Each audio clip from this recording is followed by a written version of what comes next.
আমাৰ গণেশগুৰিৰ ফটোখন লৈ ফটোখন চৰকাৰে মুচিছিলে নেকি দুজন পেইণ্টাৰে মোৰ লগত ষ্টেটমেন্ট আছে দুজন পেইণ্টাৰে থানাত ষ্টেটমেন্ট দিলে যে এইখনটো জুবিনৰ ফটো যেন নালাগে সেইকাৰণে আমি মুছি দিছো দুজন পেইণ্টাৰ আৰু দুইজন পেইণ্টাৰ কিন্তু মুছলিম নহয় অসমীয়া ল'ৰা এটা সেই দুজনৰ মই নাম আপোনালোকক প্ৰকাশ কৰিম আপোনালোকে ইন্টাৰভিউ ল'ব যে তাত চৰকাৰে মুছিব দিছিল নেকি ঠিকাদাৰজনো অসমীয়া আৰু তিনিওজনে জুবিনৰ ভক্ত তেওঁলোকে ক'লে আমি সুধিলে কিয় মুছিলি বোলে এইখনটো দাদা জুবিন বুলিতো আমি ভবা নাছিলো দুইজন অসমীয়া মই সিপিক কৈ দিম আপোনালোকে নামটো ল'ব দুইজন অসমীয়া মিস্ত্ৰী কোনো বাংলাদেশী মিয়া নহয় শুদ্ধ অসমীয়া আৰু কন্ট্ৰাক্টৰজনো শুদ্ধ অসমীয়া ডেকা তেওঁলোকে মুছিলে আমি গধূলি সুধিলো ভাই কিয় মুছিলি তেতিয়া তেওঁলোকে ক'লে যে এইখনটো জুবিনদাৰ ফটো যেন লাগা নাই কাৰণে মুছি দিলো আমিতো নাজানো এইখন জুবিনৰ ফটো বুলি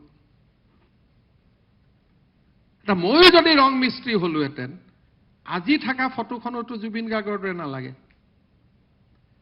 জুবিনৰ ফটো এখন সামাজিক নিয়মে কি কয় যে জুবিন গাৰ্গৰ ফটো এখন গৰিমা গাৰ্গে অফিচিয়েলি ৰিলিজ কৰিব যে এইখন জুবিনৰ আনুষ্ঠানিক পোৰ্ট্ৰেইট হ'ব সব মানুহে এইখন আঁকিব আঁকাতটো আপত্তি নাই এখন ফটো ৰিলিজ হ'ব লাগিব নে নাই সবেইতো সব ধৰণে আঁকিব নোৱাৰে আঁকিব পাৰে নেকি আপোনালোকে কওকচোন ৰাষ্ট্ৰপতিৰ ফটো আমি যিকোনো ফটো লগাব নোৱাৰো এখন পৰিয়ালে ফটো ৰিলিজ কৰি দিয়ে যে এই ফটোখনে প্ৰতিমূৰ্তি বনালেও এখন ফটো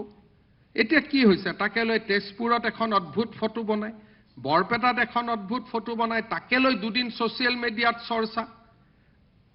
আসল নিয়মটো কি যে আমাৰ জাতিটো কেনেকৈ পৰিচালনা হ'ব লাগে মূৰ সিস্টেমটো কি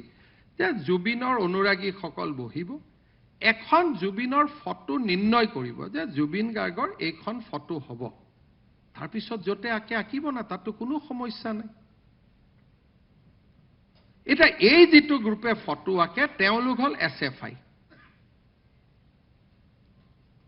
আৰু তেওঁলোকে ফ্লাইওভাৰ হ'ব প্ৰথম নিদিয়ে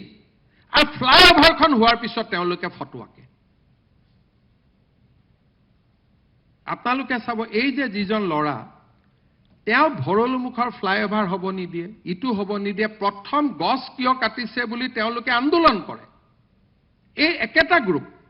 আৰু যেতিয়া ফ্লাইওভাৰখন হৈ যায় তেওঁলোকক ফ্ৰীত ফটো আঁকিব দিব লাগে যাতে তেওঁলোকৰ পাব্লিচিটি হয় ইটো টুপি পিন্ধাব সিটো টুপি পিন্ধাব এনেকেতো এজন মানুহক অপমান কৰাটো নিয়ম নাই